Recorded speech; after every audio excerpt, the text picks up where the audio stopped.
Bismillahirrahmanirrahim. Assalamualaikum warahmatullahi wabarakatuh. Kami dari kelompok 4 yang beranggotakan saya sendiri Nurul Husyani, kemudian ada rekan saya Ahmad Yudi Rifai, selanjutnya ada Siti Arum Amanah, dan yang terakhir ada Dea Salsa Putri.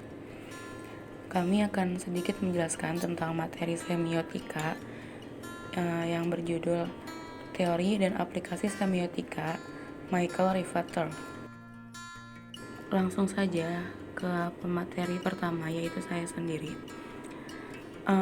Michael Rivater ini menyatakan bahwa dalam menjabarkan sebuah arti pemaknaan dibutuhkan sebuah konsep interpretan untuk menggali makna tanda yang lebih kompleks serta komprehensif. Bagi Michael ini, interpretasi sendiri dibagi menjadi dua. Yang pertama itu adalah leksematik. Leksematik ini merupakan proses interpretasi dengan menghubungkan kata-kata yang memiliki tanda rangkap, karena tanda-tanda itu menghubungkan dua teks, atau satu teks harus dipahami dengan dua cara yang berbeda. Sedangkan yang kedua itu ada tekstual. Tekstual ini tuh lebih pada proses hubungan interpretasi dengan teks yang dikutip, sehingga interpretasi ini berfungsi untuk mengungkapkan dan membuka suatu realitas dari suatu teks. Selain interpretasi ini, bahasa dan sastra juga merupakan dua aspek penting dalam kajian semiotik. Dalam sastra, bahasa ditingkatkan menjadi makna, sehingga sastra itu merupakan sistem semiotik. Proses semiotik ini sebenarnya muncul ketika pembaca memberi makna terhadap tanda-tanda yang terdapat pada sebuah karya sastra. Tanda-tanda itu akan memiliki makna setelah dilakukan pembacaan dan pemaknaan terhadapnya. Lanjut ke pemateri selanjutnya. Ketidaklangsungan ekspresi. Kemunculan dari ketidaklangsungan ini karena Rivatere menyadari bahwa seiring berjalannya waktu, sebuah karya akan mengalami perubahan. Ketidaklangsungan ekspresi merupakan pikiran atau gagasan secara tidak langsung. Ketidaklangsungan ekspresi bagi Rivatere dibagi oleh tiga hal. Pertama, pengganti arti. Pengganti arti ini disebabkan oleh penggunaan metafora dan metonimi dalam karya sastra. Artinya luas untuk menyebut bahasa kiasan pada umumnya, jadi tidak terbatas pada bahasa kiasan yang sangat penting hingga dapat mengganti bahasa kiasan lainnya. Kedua, pembelokan arti. Pembelokan arti ditunjukkan untuk membentuk kejelasan, penekanan, hiasan, atau efek lain. Faktor dari pembelokan arti ini ada tiga, yakni ambiguitas, kontradiksi, dan nonsens. Ketiga, penciptaan arti.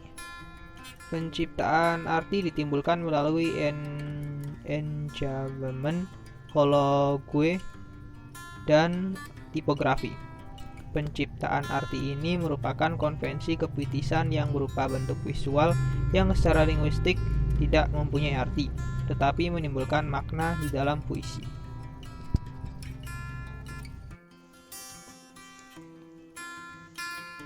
Pembacaan heuristik. Pembacaan heuristik merupakan pembacaan tahap pertama yang dikenal dengan first order semiotic system. Di dalam konstruksi semiotik Rivater yang bersifat mimesis, pembacaan heuristik yaitu pembacaan berdasarkan konvensi sistem semiotik tingkat pertama. Pembacaan pada tingkat pertama ini yaitu meliputi morfologi, semantik, dan sintaksis. Pembacaan ini juga hanya menghasilkan arti yang sesuai dengan bahasa sehari-hari. Lanjut, yaitu pembacaan hermeneutik, yang merupakan pembacaan menurut sistem semiotik tingkat kedua yang dikenal dengan second order semiotic system, atau disebut juga sebagai pembacaan retroaktif. Pembacaan ini merupakan pembacaan ulang sesudah pembacaan heuristik dengan memberikan tafsiran berdasarkan konvensi sastranya. Jadi pada tahap ini pembaca dapat memaparkan makna karya sastra berdasarkan interpretasi pertama, yaitu pembacaan heuristik.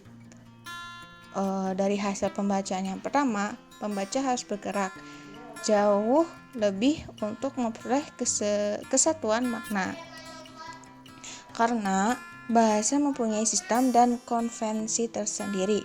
Oleh karena itu, dalam hubungannya dengan karya sastra, bahasa merupakan sistem tanda tingkat pertama, sedangkan sastra merupakan sistem tingkat tanda kedua.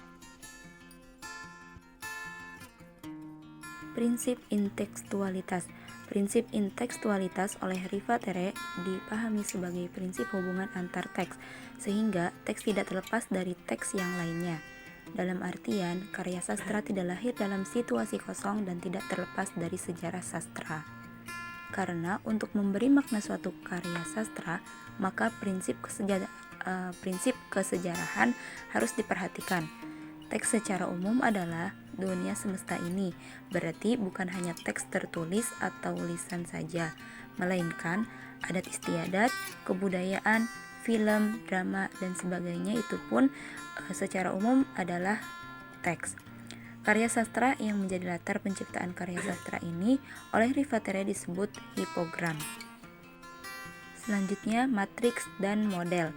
Matriks tidak hadir dalam sebuah teks, namun aktualisasi dari matriks itu dapat hadir dalam sebuah teks yang disebut model.